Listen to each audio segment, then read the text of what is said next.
আসসালামু আলাইকুম ভিউয়ার্স, আপনারা সবাই কেমন আছেন? এর আগের ভিডিওতে আমি আপনাদের দেখিয়েছি পেস্টেন ব্যাক। আজকে আমি আপনাদের পরের অংশ থেকে দেখাবো। চলুন শুরু করা যাক। আমি অ্যাডোব ইলাস্ট্রেটরে চলে আসলাম। আমি অ্যাডোব ইলাস্ট্রেটরের ওয়ার্ক স্পেসে চলে আসলাম। দেখুন, আমি এর আগে আপনাদের দেখিয়েছিলাম পেস্টেন ব্যাক। আপনার বাকি অংশগুলো আপনাদের আসলে এত বেশি প্রয়োজন নেই। যে অংশগুলো প্রয়োজন সেগুলো আমি আপনাকে বলছি, কারণ এখানে আর আপনার তেমন প্রয়োজনীয় জিনিস আমি দেখছি না। এবার অবজেক্টে চলে আসুন। অবজেক্টে ট্রান্সফর্মের কি কাজ সেটা আমি আপনাদের এখন দেখাচ্ছি। এটার জন্য আমি আমার রেক্ট্যাঙ্গেল টুলে চলে আসলাম। এখান থেকে আমাকে রেক্ট্যাঙ্গেল ড্র করছি। দেখুন, এবার সিলেক্ট করে অবজেক্টে যান। অবজেক্টে যে দেখুন যে ট্রান্সফর্মে কি আছে? ট্রান্সফর্ম এখানে আছে move, rotate, reflect, scale, share. এখন যদি আপনি রোটেটে ক্লিক করেন তাহলে আপনি এখান থেকে কি পাবেন? দেখুন, এখানে অ্যাঙ্গেল 0 ডিগ্রি আছে। এখানে প্রিভিউ দিয়ে দেখতে পারবেন। এখানে অ্যাঙ্গেল যদি আমি 90 ডিগ্রি দিই তাহলে কি দাঁড়াবে দেখুন তো। ওকে করুন। এটা আমার শিফট হয়ে গেল, অর্থাৎ ঘুরে গেল। একটা সিস্টেম আছে, তারপর রোটেট সিস্টেমটা এরকম করে মাউসকে দেখেন, মাউসকে ঘুরে আপনি এটা করতে পারবেন। যেদিকে নেবেন এটা সেদিকে যাবে, যেদিকে নেবেন সেদিকে যাবে। সিলেক্ট করা অবস্থায় এটা তো ট্রান্সফর্মে এটা রোটেট অপশনে আসছে। যে মুভ যদি করতে চান, মুভে ক্লিক করে মুভ টুলবার দিয়ে এখান থেকে করতে পারবেন। এটা ইজিলি সম্ভব। এবার অবজেক্টে যে ট্রান্সফর্ম থেকে রিফ্লেক্টে ক্লিক করুন। রিফ্লেক্টে কি আছে দেখুন। আমি যদি এখন হরিজন্টালে ক্লিক করি, যদি প্রিভিউতে দেখি, যদি কপি করি কি হচ্ছে বুঝেছেন? কপি করলে তৈরি হয়ে এখন যদি আপনি এটাকে এইভাবে না হয়ে যাবে। তার মানে আমি যদি ইচ্ছে করি কালার চেঞ্জও করতে পারি। ওকে, এটা হলো রিফ্লেক্টের কাজ। এখন আমি এটাকে ডিলিট করলাম। এবার দেখুন, অবজেক্ট থেকে ট্রান্সফর্ম থেকে রিফ্লেক্ট থেকে যদি আমি ভার্টিক্যালি দিই কি দাঁড়ায় দেখুন তো। অবজেক্টে যে ট্রান্সফর্ম রিফ্লেক্ট থেকে ভার্টিক্যাল জাস্ট কপি নাকি পাশাপাশি বসাতে পারি। এটাকে যদি আমি কালার চেঞ্জ করতে চাই, কালার চেঞ্জ করা সম্ভব। এটা হলো রিফ্লেক্টের কাজ। ক্লিক করে দিলাম। এবার অবজেক্টে গেলাম, সিলেক্ট থাকা অবস্থায় অবজেক্টে যে ট্রান্সফর্ম ট্রান্সফর্মে রিফ্লেক্ট যদি স্কেল করতে চাই, অর্থাৎ স্কেলে ক্লিক করলাম। স্কেলে ক্লিক করলে uniform, horizontal, vertical, scale, corner, scale, stroke, preview, copy. অর্থাৎ আমি এটাকে ক্লিক করি, দেখুন আমি যদি যে কোনো পোরশন থেকে টান দিই এটা কিন্তু স্কেলের কাজ, এটা মুভ করছে। যদি আমি কন্ট্রোল জেড এগুলো অবস্থায় ফিরে আসি। অবজেক্টে যান, ট্রান্সফর্মে যান। ট্রান্সফর্মে যে শেয়ার আর একটা প্রয়োজন নেই। টাইপ টুলের কাজ কি? টাইপ টুলের ফন্ট, বিভিন্ন ফন্ট থাকবে, যেমন ফন্ট আছে, ফন্ট গুলো এখানে সিলেকশন আছে। ফন্ট আপনি বিভিন্ন ভাবে নিয়ে আসতে পারেন। যেটা বিভিন্ন ওয়েবসাইট আছে, ওয়েবসাইট থেকে আপনি বিভিন্ন ফন্ট দেখতে পারেন। যেমন একটা টাইমস অফ নিউ রোমান, এগুলো বিভিন্ন ফন্ট আছে দেখুন। এই ফন্ট এছাড়াও আপনি অনেক অনেক অনেক অনেক অনেক ফন্ট এখান থেকে নিয়ে আসতে পারেন। ফন্ট কি কাজে লাগে চলুন আপনাদের আমি দেখাচ্ছি। সে ধরুন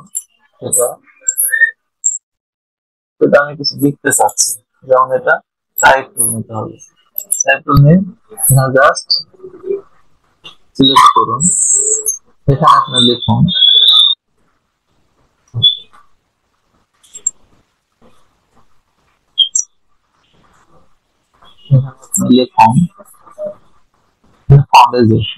ফন্ট আছে, বিভিন্ন ফন্ট। এখানে যে ফন্ট রোবট নিয়ে আমি এখানে লেখা শুরু করলাম। আমি এই টাইপ টুল আবার নিলাম। এখান থেকে জাস্ট আমি মুছে দিয়ে লিখলাম বাংলাদেশ। বাংলাদেশ। ঠিক আছে, যেটা আমি সিলেকশন থাকা অবস্থায় আমি বিভিন্ন ফন্ট চেঞ্জ করতে পারি। রোবটও আছে, আমি টাইমস অফ নিউ রোমান করতে পারি, এখানে করতে পারি, এখানে এটা হচ্ছে এরিয়াল, যে ফন্টটি আমি নিই, লেভেল বোল্ড। দেখুন আমি যদি এই ফন্টটাকে নিই, কেমন দেখাচ্ছে। প্লাস মুভ টুল নিই, এটাকে ছোট বড় করতে পারবেন, অথবা আপনি এটাকে সিলেকশন থাকা অবস্থায় এই যে এখান থেকে আপনি বাড়াইতে পারবেন, কমাইতে পারবেন। এই যে যত বেশি বাড়াবেন কমাবেন, নর্মালি ফন্ট 8 পিটি 10 পিটি যেটা করেন সেটাই হবে। এটাকে জাস্ট ধরে এখানে নিয়ে নিতে, এটাকে জাস্ট ছোট করে এটাকে ক্লিক করে এটা বাড়াই দিলাম। এরকম তো বাংলাদেশ। এখন আপনি যদি টাইপ তুলে যান, যদি আমি কালার চেঞ্জ করতে চাই, কালার চেঞ্জ হয়ে গেল। ঠিক আছে, সিলেকশন থেকে বসে যদি আমি কালার, যে কোনো কালার চেঞ্জ করতে চাই, কালার চেঞ্জ করা যাবে। আমি এটাকে বড় ছোট এভাবে মাউস ধরে এটাকে বড় ছোট করতে পারি। বুঝলাম। এটা রেগুলার, এখানে বিভিন্ন চেঞ্জ করে অপাসিটি, আমি যদি এটাকে অপাসিটি 100% আছে, অপাসিটি একটু কমাই দিই, এখানে একটু দেখতে এটা একটু শ্যাডোর মতো মনে হচ্ছে। ঠিক আছে, এইটাকে যদি আমি ইফেক্ট দিতে চাই, তুমি ইফেক্টে যে স্টাইল যে তার একদম মতো যেটা করতে হবে, কন্ট্রোল আর দিয়ে অ্যাডভান্স লেভেল, এগুলো আপনার পরে দেখাবো। দেখুন পিক্সেলে নিলাম, নিয়ে এটাকে যদি আমি ইফেক্টে যাই, স্টাইল যাই, ডট শ্যাডো, শ্যাডো করে মাল্টিফুল, এক্ষেত্রে যদি আমি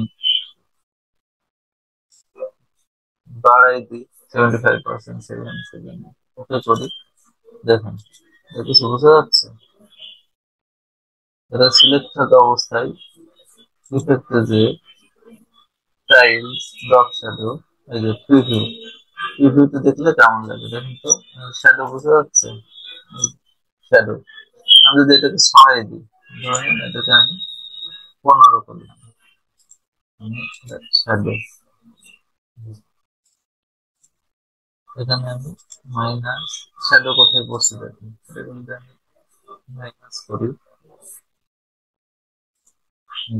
এটা আমার বোঝা যাচ্ছে না, এখানে আর একটু বেশি করে দিই, 10 করে, 7,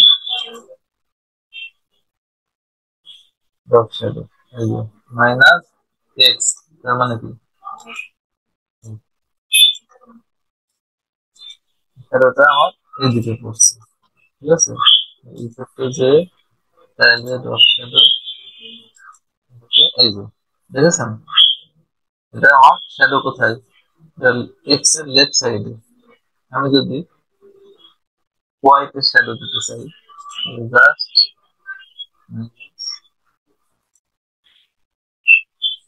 27, এটা ওকে করি, এই যে দেখুন শ্যাডো বোঝা যাচ্ছে। এভাবে আপনারা যে কোনো লেখার উপর শ্যাডো দিতে পারবেন। অবজেক্ট সিলেকশন অবশ্যই করতে হবে, সিলেকশন করে অবজেক্ট, অবজেক্ট থেকে অ্যারেঞ্জ থেকে ব্রিং টু ফাউন্ড, তার মানে কি যে কোনো জিনিসটা আমি ফাউন্ডের সামনে নিতে পারি, পিছনে ব্রিং টু ফাউন্ডে যখন ক্লিক করবে, জাস্ট এটাকে শিফট অল্টার ধরে ক্লিক করলে ফাউন্ডে চলে আসবে। ঠিক আছে, ছোট ছিল ওই জিনিসটা, ছোট থেকে কি হলো, বড় হয়ে গেল। ট্রান্সফার, অ্যারেঞ্জ, বুঝলেন। এবার গ্রুপ, যদি আমি গ্রুপ করতে চাই, সে এখানে আমি লিস্ট করে নিলাম,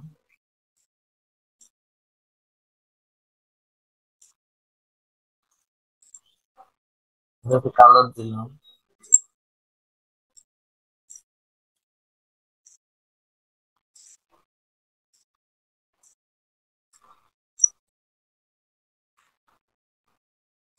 বড় করলাম, এখানে অল্টার ধরে শিফট অল্টার ধরে পাশাপাশি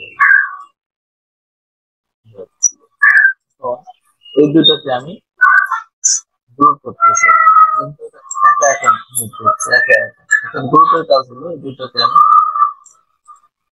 একসঙ্গে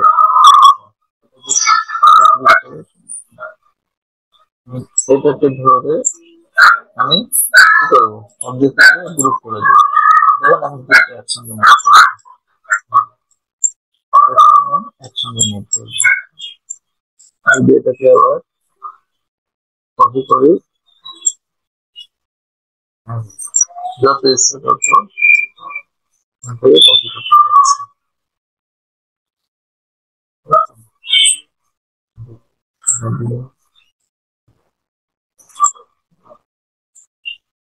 এটা হলো গ্রুপের কাজ। আনলক অল তার মানে কি, এটা আমার এখন দেখুন ব্লক অবস্থায় আছে। ব্লক হলে কি করতে হবে, এটা মুভও করছে না, কোনো দিকে যাওয়া যাচ্ছে না, মুভ করছে না। আনলক অবস্থায় থাকলে আনলক এটাকে জাস্ট উপরে অবজেক্ট যে আনলক অল, দেখুন এখন এটা ইজিলি মুভ করছে। আনলক অল করে দিই, এটা আনলক অলের কাজ। এবার অবজেক্টে যে লক করে দিলাম, লক সিলেকশন। ওকে ওকে, এটা কি হচ্ছে কিন্তু মুভ করছে না। আর আরেকটা কিবোর্ড শর্টকাট কন্ট্রোল টু, আরেকটা হলো press unlock alter control two. ঠিক আছে, এটা হয়ে গেল। তাহলে এটাকে সিলেকশন, তাহলে এটা থেকে অল্টার কন্ট্রোল টু, এটাকে অবশ্যই সিলেক্টেড আনলক অল হয়ে গেল। এবার অবজেক্টে যে এক্সপান্ড এক্সপান্ড এক্সপান্ডের কাজ কি, আর এক্সপান্ড অ্যাপিয়ারেন্স রাস্টারাইজ এগুলোর কাজ। এক্সপান্ডের কাজ হলো আমরা একটা লাইন নিয়ে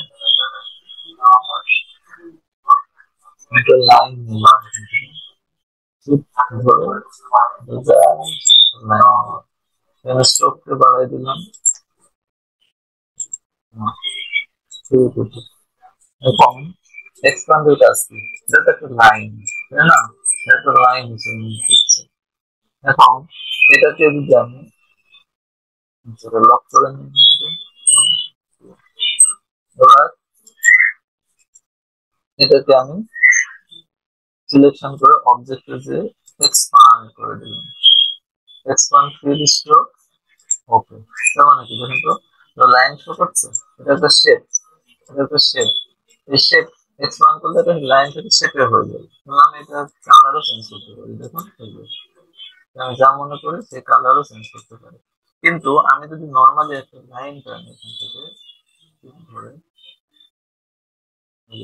লাইন নিচ্ছি, স্ট্রোকে যাচ্ছে, আবার অবজেক্ট থেকে পাথে যান, পাথে যে অফসেট পাথ, অফসেট পাথ থেকে এই যে মাইনাস, আমি এটা এখান থেকে আর একটু ছোট করতে চাই, তাহলে কি করবো, এখানে জাস্ট মাইনাস নেব, মাইনাস 0.1389 যাই হোক। প্রিভিউতে দেখুন, দেখুন এটা কি হয়ে গেল, এখান থেকে চারদিক দিয়ে আমার কি হলো, চার সাইড দিয়ে, অর্থাৎ এদিক দিয়ে এদিক দিয়ে সব 0.1389 কমে গেল। আমি যদি এটাকে 0.250 করি, জি মাইনাস 0.250, এটা যদি করি, এখান থেকে যদি আমি প্রিভিউতে দেখি, এবার কি হলো দেখুন তো, কোথায় আসলো এটা, জাস্ট ওকে যদি করি, দেখা গেল এটা কোথায় চলে গেছে। আমি যদি এটাকে একটু বড় করি, এই দেখুন দেখুন এটা হয়ে গেছে, আমার কোথায় বাহিরে চলে গেছে।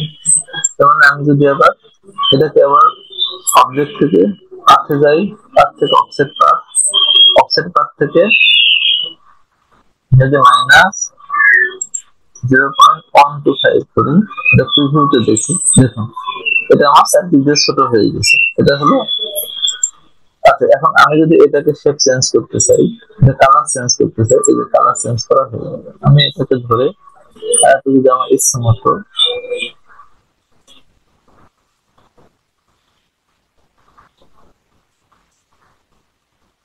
যতটুকু লাগবে পরিমাণ মতো আমি এটাকে বাড়াতে পারি, কমাতে পারি। ঠিক আছে, এটা হলো পাথের কাজ। এবার অবজেক্টে যে এগুলো লাগবে আপনাদের কাজে, ব্লেন্ড অপশন, ব্লেন্ড অপশনের কাজ কি, ব্লেন্ড অপশনে গেলে এই কাজগুলো আপনার লাগবে। এরপরে ইনভেলপ বেস্টন, make with wrap, envelope option, এখানে অনেক অপশন আছে, আছে, এগুলো আমি আপনাদের পর্যায়ক্রমে পরে দেখাবো। আজকে তাহলে এই পর্যন্তই। আচ্ছা, আরেকটা জিনিস আপনাদের দেখাই।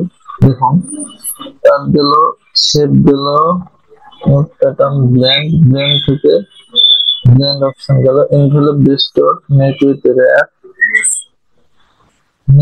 র্যাপ, এখানে বিভিন্ন। আচ্ছা, এবার আমি আপনাদের দেখাবো। সবুজ কালার নিলাম, এবার একটা মাঝখানে লিপস টুল নিই।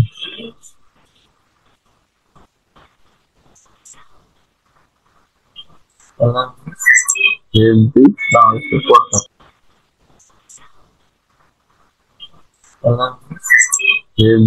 বাংলাদেশের পতাকা, লাল সবুজের পতাকা। এখন নিজে এই যে একটা পতাকা হলো না, এটাকে আমি ধরে ছোট করলাম।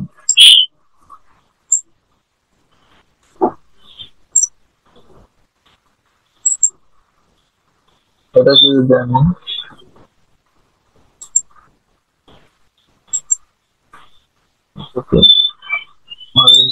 সেন্টার সবসময় এটা করে নেবেন, অ্যালাইন করে horizontal centre, vertical align centre করে নিলে এটা মাঝখানে আসবে।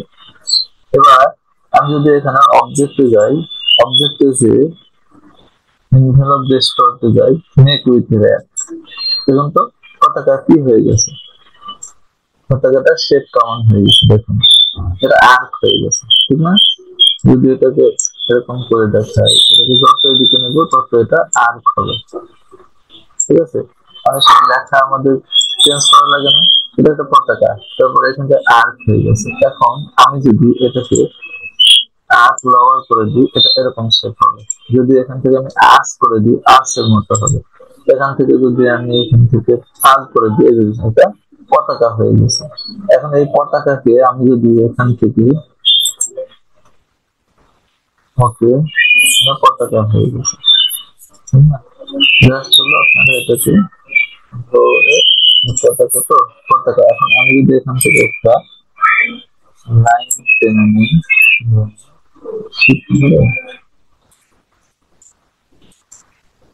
এটাকে যদি আমি স্ট্রোকে বাড়াই দিই, তো এটাকে যদি আমি কালার চেঞ্জ করে দিই,